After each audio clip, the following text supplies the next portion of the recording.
अस्सलाम वालेकुम वरहमतुल्लाहि वबरकातुहू।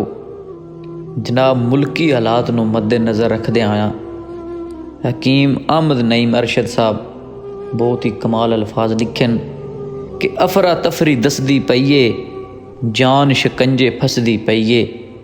दुश्मनां दे कोठे जाके गैरत छम छम नचदी पईए। कल दे कातल चोर दे विचों अज शराफत लभदी पईए। दाल चावल गुजरातों आए ने, अग लंदन दी बलदी पईए। पार्लीमेंट दी हांडी वेखो, पार्लीमेंट दी हांडी वेखो, खिचड़ी होर ही पकदी पईए। टीवी दी स्क्रीन दोबारा, टीवी दी स्क्रीन दोबारा हामद मीर नूं दसदी पईए।